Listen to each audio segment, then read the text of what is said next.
હવે જોઈએ સુવર્ણ વરખ વિદ્યુત દર્શક ગોલ્ડ લીફ ઇલેક્ટ્રોસ્કોપ. આ એક એવું સાધન છે કે જેની મદદથી તમે કોઈ પણ પદાર્થ વિદ્યુત ભારિત છે કે નહીં તેની ચકાસણી કરી શકો છો, અથવા તો કોઈ પદાર્થ પર વિદ્યુત ભાર છે કે નહીં તે આપણે ચકાસી શકીએ છીએ. આ સાધન જે છે એ આકૃતિમાં દર્શાવ્યા મુજબનું હોય છે.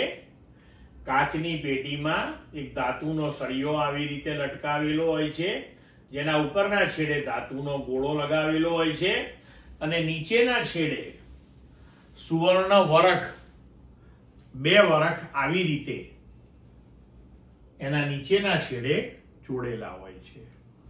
હવે શું થાય કે ધારો કે આપણી પાસે કોઈ વિદ્યુત ભારિત સળિયો છે, પણ એ વિદ્યુત ભારિત છે કે નહીં એ કેવી રીતે નક્કી થશે? તો એ સળિયાને જો આપણે ધાતુના ગોળાની નજીક લઈ જઈએ અથવા તો તેની સાથે અડાડીએ તો શું થશે કે વિદ્યુત ભારોનું સ્થાનાંતરણ થશે. તેના લીધે કરીને આ સુવર્ણ વરખ જે છે એની ઉપર વિદ્યુત ભારો પ્રસ્થાપિત થશે, પણ સજાતીય પ્રકારના વિદ્યુત ભારો પ્રસ્થાપિત થશે, કાં તો ઋણ થશે ને કાં તો ધન થશે. તો તેના લીધે કરીને એ સુવર્ણ વરખ જે આમ લટકેલા છે એ તરત જ અપાકર્ષિત થશે અને એકબીજાથી દૂર જશે.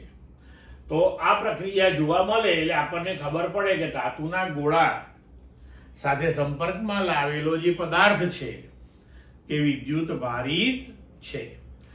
આ પ્રકારનું તમે સાધન ખૂબ સરળતાથી ઘેર પણ બનાવી શકો છો. એક કાચની બોટલમાં તમે ધાતુનો સળિયો લઈ અને નીચે એલ્યુમિનિયમના વરખ લગાવીને પણ આ પ્રયોગ કરી શકો છો. ક્લિયર? હવે જોઈએ વાહકો અને અવાહકો. કુદરતમાં મળી આવતા જે તત્વો છે તેને વિદ્યુતની દ્રષ્ટિએ આમ તો 3 વિભાગમાં વિભાજિત કરવામાં આવે છે: વાહકો, અવાહકો અને અર્ધવાહકો. એ અર્ધવાહકો વિશે આપણે પછી વાત કરીશું. અત્યારે આપણે જોઈએ આ 2 પ્રકાર વિશે, વાહકો અને અવાહકો. તો કુદરતમાંથી મળી આવતા એવા દ્રવ્યો કે જે વિદ્યુતને પોતાનામાંથી સહેલાઈથી પસાર થવા દે છે, તો તેવા દ્રવ્યોને સુવાહકો કહે છે.